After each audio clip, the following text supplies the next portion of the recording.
నమస్తే. నా పేరు రమేష్ కడారి. High court advocate Hyderabad, Telangana. భూమి కేసులు, ల్యాండ్ కేసులు కోర్టులలో సంవత్సరాల తరబడి కొనసాగుతాయి. వాటికి గల కారణం ఏమి? అంటే భూమికి సంబంధించిన కేసులు, ల్యాండ్‌కి సంబంధించిన కేసులు కొన్ని సంవత్సరాలు దాదాపు ఒక వ్యక్తి జీవితకాలంలో 55 సంవత్సరాలు, 50 సంవత్సరాలు కేసు పట్టితే అతను మరణించే వరకు కూడా ఆ కేసు కొనసాగుతా ఉంటుంది. అంటే ఒక వ్యక్తి సివిల్ కేసులలో ఇంత జాప్యం కావడం గల కారణాలేంటి అనేటివి మనం కొంచెం విషయం క్లియర్‌గా తెలుసుకుందాం. సివిల్ కేసులలో అనగా ల్యాండ్ కేసులలో జాప్యం కావడానికి గల కారణాలేంటంటే ఆ ల్యాండ్‌కి సంబంధించిన డాక్యుమెంట్స్ ఎవరైతే కేసు వేస్తున్నారో అతను ల్యాండ్‌కి సంబంధించిన డాక్యుమెంట్స్‌ను సబ్మిట్ చేసేటప్పుడు కోర్టుకు పూర్తి డాక్యుమెంట్ సబ్మిట్ చేయకపోవడం. అంటే మామూలుగా ఒక వ్యక్తి ఒక భూమి నాది అని చెప్పాలన్నప్పుడు అతని యొక్క పట్టా పాస్‌బుక్కు, అతని యొక్క సో, ప ప వన్ 1బి ఫాము, ఆర్ఓఆర్ సంబంధించిన డాక్యుమెంట్స్ అన్నీ కూడా సరిగ్గా పెట్టాలి. లేదా అలాగే అతనికి ఏ విధంగా వచ్చిందో కూడా చెప్పాలి. లేదా లింక్ డాక్యుమెంట్ కూడా ఏ విధంగా వచ్చిందో చెప్పాలి. అలా చెప్పకుండా ఇలా కొన్ని డాక్యుమెంట్స్ మనం సబ్మిట్ చేయనప్పుడు ఆ డాక్యుమెంట్స్ కోసం, ఆ డాక్యుమెంట్స్ క్లియర్ అయ్యే వరకు కోసం కూడా ఆ కోర్ట్ వెయిట్ చేయాల్సొచ్చి ఆ యొక్క కేసు పెండింగ్‌లో ఉండి చాలా కాలం వెళ్ళే అవకాశం ఉంటది. అంటే ఒక కేసు చేసినప్పుడు అతని యొక్క డాక్యుమెంట్స్ అన్నీ చాలా క్లియర్‌గా ఉన్నట్లయితే వాళ్ళు ఆ యొక్క డాక్యుమెంట్స్‌ని పరిశీలించి కోర్టు తొందరగా నిర్ణయం తీసుకుంటారు. కానీ అతని యొక్క డాక్యుమెంట్స్ సరిగ్గా ఉండవు. అంతేకాకుండా ఎవరైతే రెస్పాండెంట్ ఉన్నారో ఆ రెస్పాండెంట్ కూడా భూమి నాది అని ఒక ఫోర్జరీ సంతకం సంబంధించిన డాక్యుమెంట్ తయారు చేసి పెడతాడు. ఆ ఫోర్జరీ డాక్యుమెంట్ ప్రూఫ్ కావాలంటే ఆ ఫోర్జరీ ఫోరెన్సిక్ రిపోర్ట్ పంపించి ఆ ఫోర్జరీ డాక్యుమెంట్ పూర్తి కావాలంటే దానికి ఇంకా కాలం ఎక్కువ పడి ఇందులో ఒరిజినల్ ఓనర్ ఎవరు? ఒరిజినల్ ఎవరో డిసైడ్ చేయడానికి చాలా కాలం మేము తీసుకుంటాం. అప్పుడు ఈ కేసులు చాలా పెండింగ్‌లో పడి చాలా కాలం వరకు పోతాయి. అంటే ఈ యొక్క డాక్యుమెంట్‌లు ఒరిజినల్‌గా పెట్టినటువంటి వ్యక్తి యొక్క డాక్యుమెంట్‌లు మరియు ఫోర్జరీ చేసిన డాక్యుమెంట్‌లు కూడా అంతకంటే ఒరిజినల్‌గా కనపడతాయి. కాబట్టి ఆ ఒరిజినల్ డాక్యుమెంట్‌లు ఏవి అని నిర్ణయించడానికి చాలా కాలం సమయం తీసుకుంటుంది. అంతేకాకుండా ఈ కోర్టు కేసులు నడుస్తున్నప్పుడు ఒక కోర్టు కేసు పిటిషన్ వేసిన వ్యక్తి గాని, లేదా రెస్పాండెంట్ వ్యక్తి గాని మరణించినట్లయితే అతనికి సంబంధించిన వారసులు ఆ కోర్ట్‌లో జాయిన్ కావాలి. అంటే ఆ కేసులో జాయిన్ అయ్యే వరకు కూడా ఆ కోర్టు కేసు పెండింగ్ పడి వాయిదా పడడం జరుగుతుంది. అంటే అప్పుడు ఇందులో ఒక దాదాపు ఈ యొక్క పిటిషనర్‌లకు దాదాపు 8 మంది పిటిషనర్‌లు ఉన్నట్లయితే, ఆ 8 పిటిషనర్‌లు ఏ ఒక్కరు మరణించినా ఆ కేసు అలాగే పెండింగ్‌లో పడి అతని నుంచి వచ్చే వరకు అతని యొక్క వారసులు ఆ కోర్ట్‌లోకి ఆ వకాలత్ తీసే వరకు కూడా అది పెండింగ్‌లో ఉండడం జరుగుతుంది. అలాంటప్పుడు కూడా కోర్ట్ కేసింగ్ పెండింగ్ చాలా జరుగుతా ఉంటుంది. సో, ఇక్కడ ఈ ఫోర్జరీ డాక్యుమెంట్‌లు ఎవరైతే సబ్మిట్ చేస్తున్నారో ఈ ఫోర్జరీ డాక్యుమెంట్‌లు లేదా ఈ యొక్క సాదా బైనామాలు, ఫేక్ డాక్యుమెంట్స్ సాదా బైనామాలు కూడా పెట్టి మేము కొన్నాము అని సాక్షులను పిలిపిస్తారు. అక్కడ సాక్షులనేది సహకరించరు.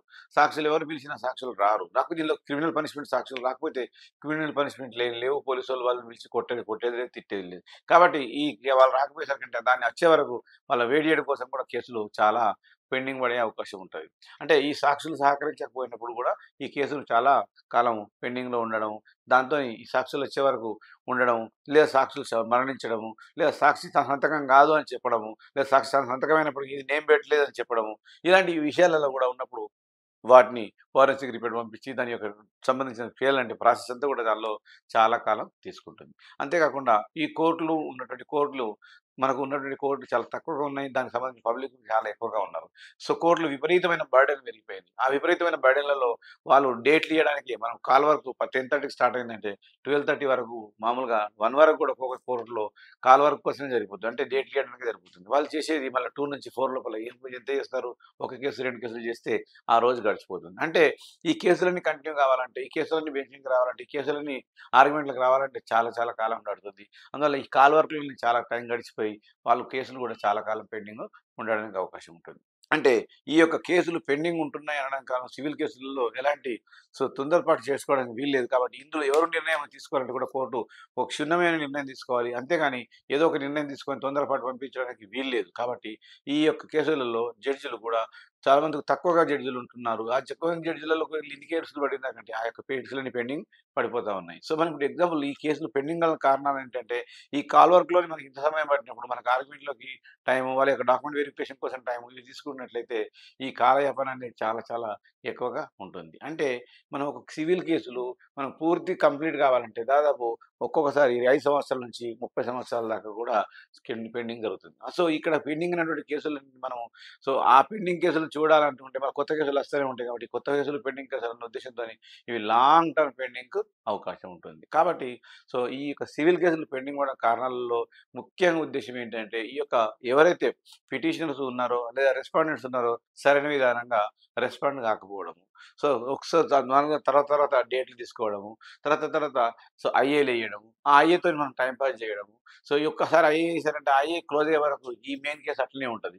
సో ఈ ఐఏతోని దాంతో కాలం గడుపుతా ఉంటాడు. ఆ తర్వాత ఇంకొక ఐఏ ఏస్తాడు. దాంతో ఇంకొక 3 నెలలు, ఇంకొక ఐఏ ఏస్తాడు. దాంతో ఒక 6 నెలలు. ఈ విధంగా ఐఏలతోని కాలం గడిచినప్పుడు మెయిన్ కేస్ అలాగే పెండింగ్ పోతా ఉంటుంటది.